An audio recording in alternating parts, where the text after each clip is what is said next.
Bom dia, senador Hélio José. Agradecer, em nome do Tribunal de Contas da União, o convite para participar desta audiência pública.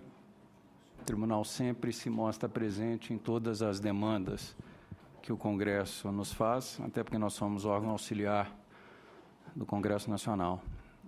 Bom dia a todos os companheiros aqui da mesa, aos senadores presentes. Vejo aqui muitas pessoas das agências, né? Bom dia a todos. O Tribunal de Contas, em 2013, passou por uma especialização, um processo de especialização, e foi criada, à época, uma secretaria chamada CELOG, na qual eu sou o titular, que faz a fiscalização dos contratos e licitações da Administração Pública Federal, recebendo denúncias e representações, e também fazemos trabalhos de ofício, fiscalizações de ofício. Desde então, nós trabalhamos de uma forma de buscar aprimorar as contratações públicas por meio do controle externo. Essa, inclusive, é uma das missões do Tribunal de Contas da União, aprimorar a administração pública. Todo ano nós escolhemos tópicos para serem mais bem detalhados. Então, nós já fizemos trabalhos na área de terceirização de limpeza, vigilância, manutenção predial, e temos outras áreas que nós queremos fazer trabalhos também. Nesse cenário, passagens aéreas sempre foi uma preocupação, né? É uma contratação extremamente peculiar, sui generis, né? E que demanda uma atuação do controle também diferenciada. Eu vou citar dois acórdãos que foram acórdãos relevantes para a discussão da matéria, para a gente contextualizar. A decisão 409 de 94, que foi oriunda de uma consulta do Senado Federal ao Tribunal de Contas, perguntando se era possível contratar passagens aéreas diretamente. O tribunal respondeu que não, que deveria ser precedida do devido processo licitatório com ampla participação, tanto de companhias aéreas quanto das agências de turismo. E a preocupação à época do Senado, né, é porque os senadores tinham, à época, cotas, e que, se ganhasse uma empresa aérea monopolista, né, os senadores poderiam ter dificuldade no atendimento das suas necessidades em relação a voos, frequência, trechos. Então, esta foi o mote da consulta, né? E a consulta foi nesse sentido, que tem que fazer licitação e que, portanto, se ganhasse uma empresa também monopolista, teria que ter endosso, para que os senadores não fossem prejudicados. Em 2013, a outra decisão muito relevante, a decisão 1973, de 2013, do plenário, foi objeto de uma representação de uma agência de turismo questionando o modelo de remuneração à época, dizendo que ele era antieconômico, que ele não era vantajoso, né? Esse processo, ele gerou bastante discussões internas. Como eu falei, passagens aéreas é diferenciado, não dá para comparar uma compra ou um serviço de terceirização com passagens aéreas, então a gente pode esquecer esse tipo de comparação, né?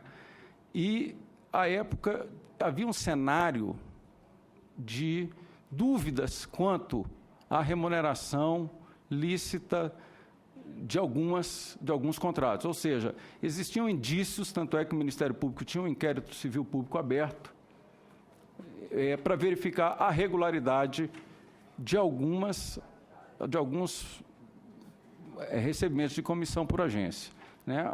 Possíveis fraudes e um pouco de falta de transparência. Esse era o cenário à época, e foi feito, inclusive, um painel de referência, porque a gente busca, no âmbito do Tribunal de Contas, ouvir todas as partes, e isso a gente fala com muito orgulho, é um órgão extremamente aberto, e fizemos um painel de referência convidando, à época, a ABAV Nacional, a ABAV do Distrito Federal, a SLTI, que é o Ministério do Planejamento, a nossa parte administrativa e a Associação Brasileira das Empresas Aéreas também, a ABA.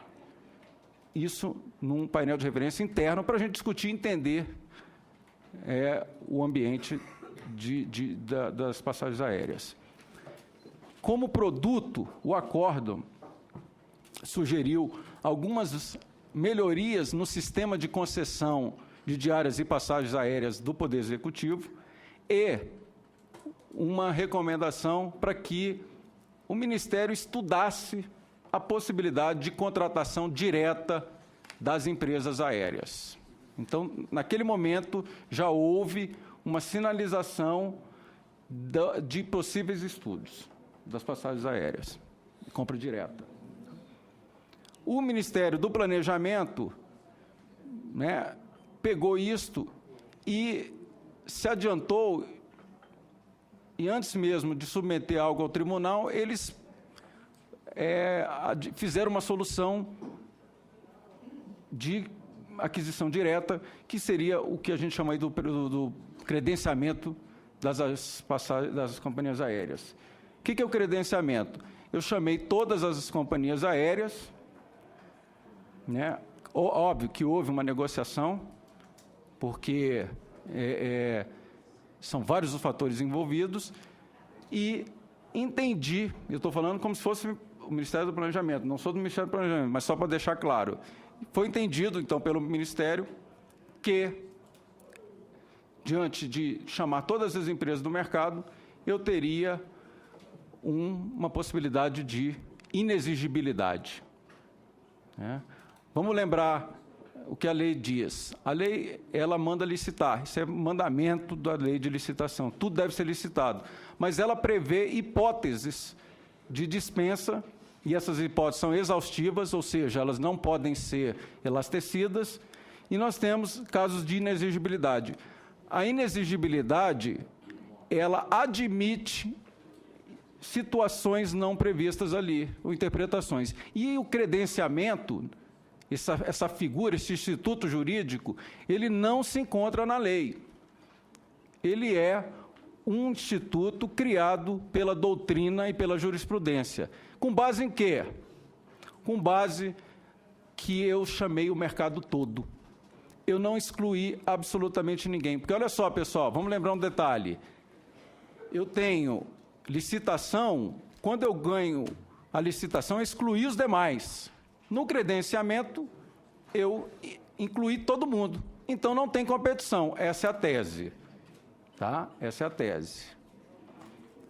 Com base nisso, foram feitos esses contratos, esses acordos comparativos, e o Ministério do Planejamento, com isso, e como consequência, e talvez seja até o motivo maior dessa audiência, ele exclui as agências do processo.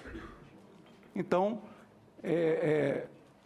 e isso, senador Hélio José, é um fato, o credenciamento, da forma como foi colocado, exclui as agências das compras governamentais do Poder Executivo. Isso é fato, não temos que discutir, não, com todas as consequências que isso aconteça.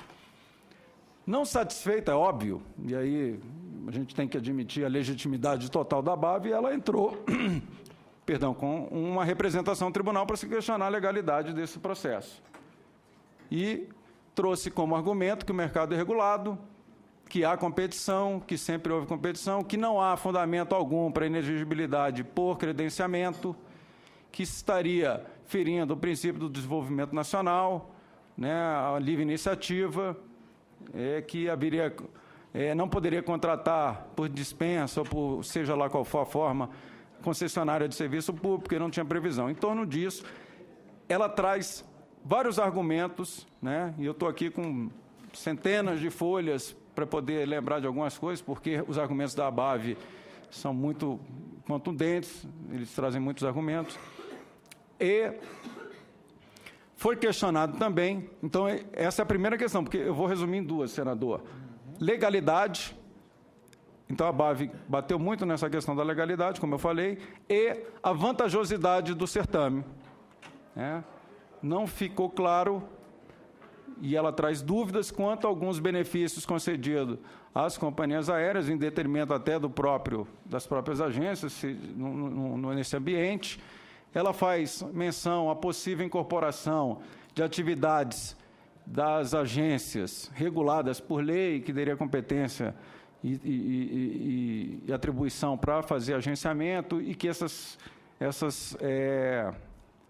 atribuições seriam incorporadas a servidores públicos com ônus e com aumento de custo por aí, né? Então, esse é o cenário.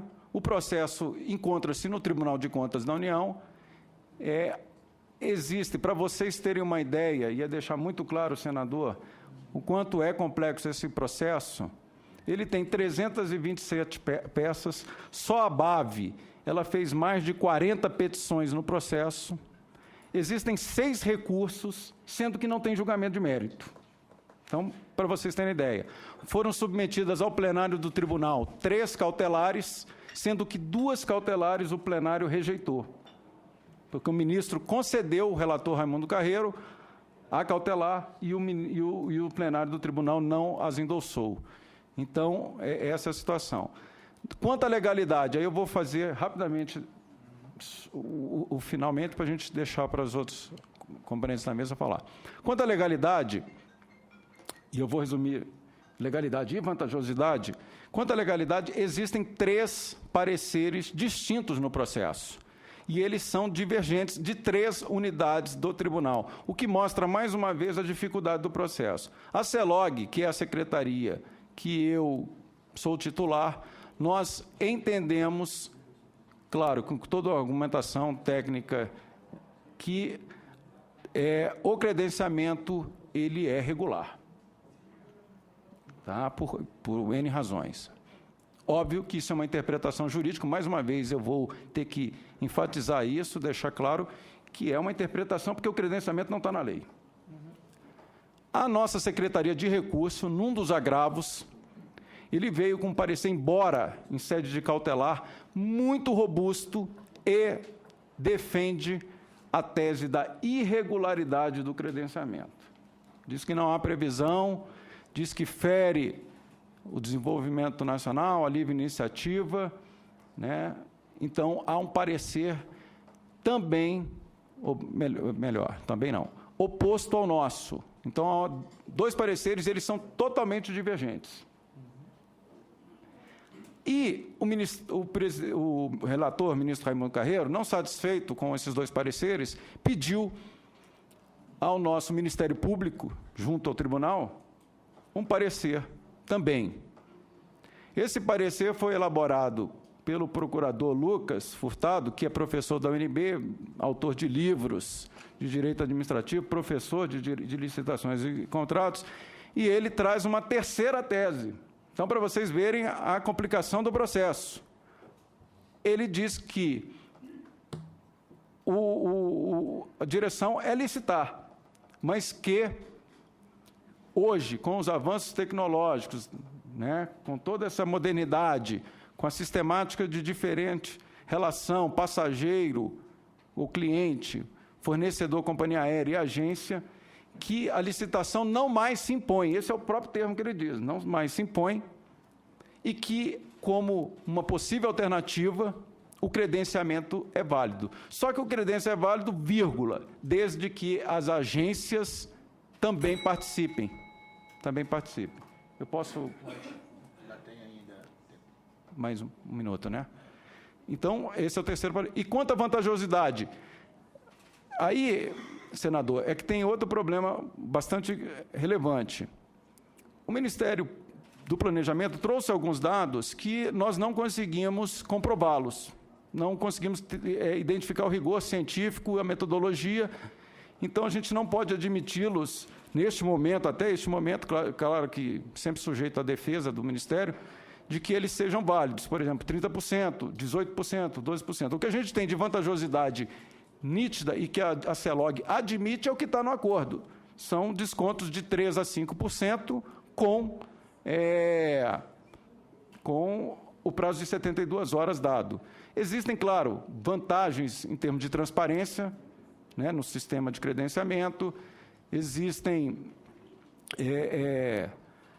também possíveis prejuízos, os juros da retenção de impostos, a gente calculou que esse prejuízo seria em torno de 30 mil por mês, existem possíveis custos sombra, existe ainda, e aí, senador, eu vou pedir mais um minuto, porque eu acho importante. Quando a gente fala em vantajosidade, a gente tem que ver a vantajosidade do sistema como um todo. E existe um pregão complementar, eu esqueci de falar isso, por isso que eu preciso. Existe um pregão eletrônico complementar, porque o credenciamento não atende tudo. Ele atende, segundo pareceres do Ministério, atenderia 95%. Teria um restante complementar que vai ser atendido por um contrato de uma agência de turismo, a TRIPS. E essa vantagem ela tem que ser, para nós, da CELOG, medida muito em cima desse contrato. Porque se esse contrato começar a ser muito utilizado, começa a se ter dúvidas efetivas da vantagem do credenciamento. Então, esse contrato tem que ser muito bem utilizado. Tem que ter um cuidado danado, porque esse contrato ele tem taxa de agenciamento de R$15 por transação. Então, e os outros não têm. Então, se eu começar a usar muito esse contrato, consequentemente, a vantajosidade cai. Então, são essas questões. O tribunal, mais uma vez, agradece. Nós estamos à disposição para trocar ideias. Fazendo a última observação, senador, que o processo encontra-se em apreciação ainda. Não existe julgamento de mérito, e uma audiência como essa, ela é importante. Eu estou aqui representando o tribunal, e se existirem fatos novos, eu tenho aqui a minha incumbência de anotá-los e levar ao gabinete do relator, mostrando alguma coisa que não foi apreciada até o momento. Desde já agradeço.